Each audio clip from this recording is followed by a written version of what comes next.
Sa tuloy-tuloy na pagpapatupad ng kampanya kontra iligal na droga, matagumpay na nasabat ng mga otoridad ang tinatayang 2.7 milyong pisong halaga ng hinihilalang shabu, kasama ang ilang armas sa isinagawang bypass operation sa Gabatuan, Iloilo. Nakibalita dyan si Patrolwoman Lynette Sablon.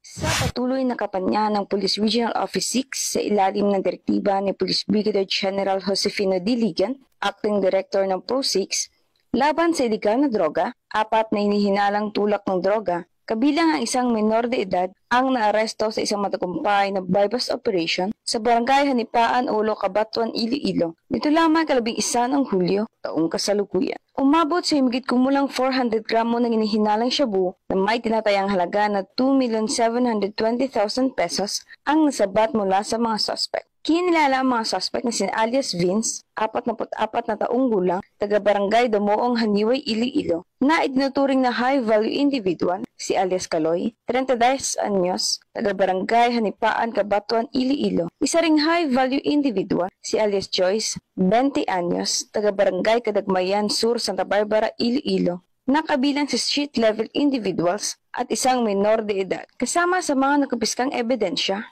mula sa mga suspect, ang 32 heat-sealed plastic sachet na naglalaman ng puting kristal na pinaniwala ang shabu, bypass money at proceeds money, isang caliber 38 na baril, isang 12 gauge pistol type na baril, isang homemade 12 gauge shotgun, mga bala ng caliber 38 at 12 gauge at ibang pang-non-drug items. Ang operasyon is nagawa sa tulong ng pinagsanib na pwersa mula sa mga operatiba ng Regional Police Drug Enforcement Unit 6, PIDEG, SOOU6, PDEU Iloilo PPO, Cabatuan MPS at RMFB6. Kasalukuyang nasa kustudiyan ng pulisya ang mga suspect at sasampahan ng kasong paglabag sa RA 9165, ang Comprehensive Drugs Act of 2002 at RA 10591 o Comprehensive Firearms and Ammunition Regulation Act. Patuloy ang PNP sa kanilang walang humpay na kampanya kontra iligal na droga at kriminalidad upang masiguro ang isang ligtas at maayos na pamayanan para sa bawat Pilipino.